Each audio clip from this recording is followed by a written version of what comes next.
सूत्रांची माहिती आहे। भारतीय सैन्यानं 2 ड्रोन उद्ध्वस्त केल्याची सूत्रांची माहिती आहे। महत्त्वाची बातमी आपण पाहताय, भारताच्या हल्ल्यानंतर मुल्ला मुनीरला आता मोठा झटका बसल्याचं बोललं जातंय। पाकिस्तानी लष्कर प्रमुख मुनीरला हटवल्याची सूत्रांची माहिती आहे। मुनीरनं दरपोक्ती दिलेली होती, जर भारतानं हल्ला केला तर आमच्याकडे अण्वस्त्र आहेत, अणुबॉम्ब आहेत, आम्ही ते डागू, आम्ही जशास तसं उत्तर देऊ। मात्र ज्या वेळेला आता भारतानं चोख प्रत्युत्तर द्यायला सुरुवात केलेली आहे तर त्यावेळेला मुनीरला हा एक मोठा झटका बसल्याचं बोललं जातंय आणि त्याला आता पदावरून हटवलेलं आहे अशी सूत्रांची माहिती मिळते। पाकिस्तानी लष्कर प्रमुख मुनीरला हटवल्याची सूत्रांची माहिती आहे। महत्त्वाची बातमी जी आहे ती आपण पाहताय, मुनीरवरून पाकिस्तानमधले विरोधक सुद्धा संसदेमध्ये आक्रमक झाल्याचं पाहायला मिळालेलं होतं आणि काल पाकिस्तानमध्ये संसदेमधला त्यांचा खासदार जो आहे तो ढसाढसा रडलेला सुद्धा होता की पाकिस्तानची स्थिती ही नेमकी काय झालेली आहे, याला लष्कर प्रमुख जबाबदार असल्याचं त्याच्याकडून सांगितलं गेलेलं होतं। पाकिस्तानी लष्कर प्रमुख मुनीरला आता हटवल्याची सूत्रांची माहिती आहे। महत्त्वाची आणि मोठी बातमी आपण पाहताय,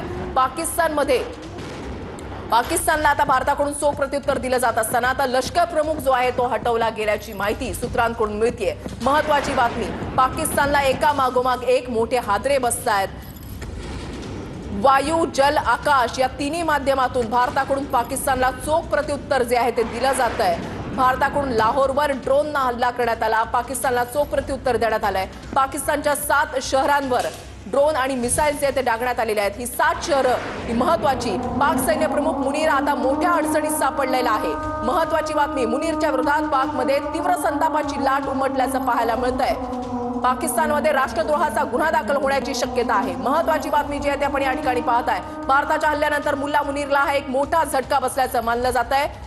पाकिस्तानी लष्कर प्रमुख मुनीरला हटवल्याची सूत्रांची माहिती आहे। मुनीरच्या विरोधात राष्ट्रद्रोहाचा खटला चालवला जाण्याची शक्यता वर्तवली जाते। पाक सैन्य प्रमुख मुनीर मोठ्या अडचणीत सापडलेला आहे। मुनीरच्या विरोधात पाकमध्ये तीव्र संतापाची लाट उमटल्याचं पाहायला मिळतंय। पाकिस्तानमध्ये राष्ट्रद्रोहाचा गुन्हा त्याच्या विरोधात दाखल जाऊ शकतो। धर्मशाळेमध्ये IPL खेळाडूंना विशेष रेल्वेनं दिल्लीमध्ये आणलं जाणार आहे। महत्त्वाची बातमी आपण पाहताय, धर्मशाळेमधून IPL खेळाडूंना विशेष रेल्वेनं दिल्लीमध्ये आणलं जाणार आहे। त्या ठिकाणी दिल्ली आणि पंजाब यांच्यामध्ये मॅच होती, मात्र धर्मशाळेमधली ही मॅच जी आहे ती थांबवण्यात आलेली होती। आता त्या खेळाडूंना विशेष रेल्वेनं दिल्लीमध्ये आणलं जाणार आहे। खबरदारीचा उपाय म्हणून ही सर्व पावलं जी आहे ती उचलली जात आहेत। महत्त्वाची बातमी, धर्मशाळेमधून IPL खेळाडूंना आता विशेष रेल्वेनं दिल्लीमध्ये आणलं जाणार आहे।